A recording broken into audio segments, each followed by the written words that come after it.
Today, I present to you a very true and disturbing story, titled The Island of the Dolls.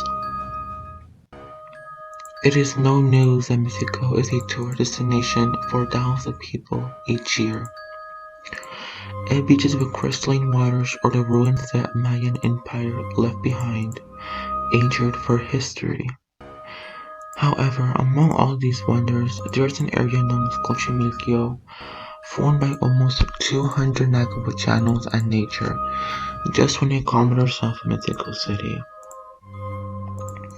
There, among the many small islands that there is a special one, an island that stands out for its macabre history, and especially for its terrifying landscape.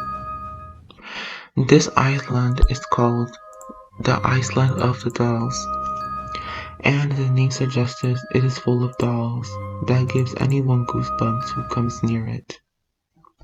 In the center of the island, we find a small house, inhabited at the time by a single person, Julian Santana, who lived there for more than 25 years.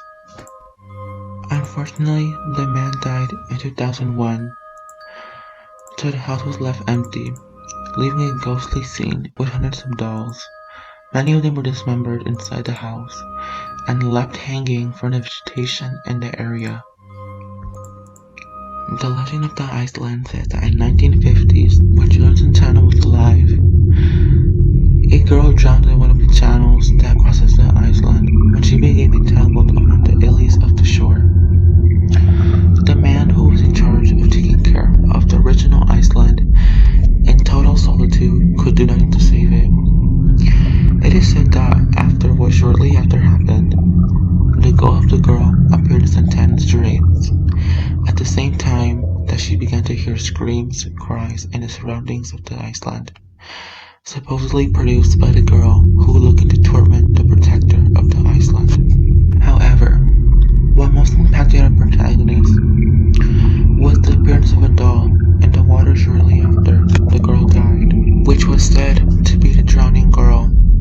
Fearing that the girl's ghost had saddened by not being able to save her, Julian decided to protect his house with dolls of all types and sizes which would function as guardians. As a result of that, he began to find more and more abandoned dolls in the channels, which he decided to hang. Thus that go from a few to more than 1,500.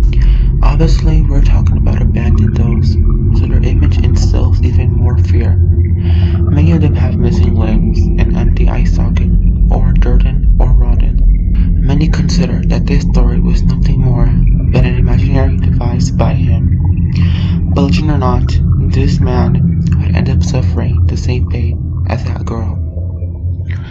In 2001, an agent, Julian Santana, approached one of the channels to fish one of his wife's nephews.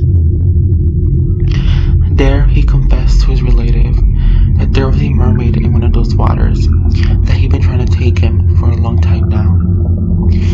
At one point, the nephew wanted to see how the cattle were grazing in the area, but when he returned, his uncle, he lay dead, floating in the river.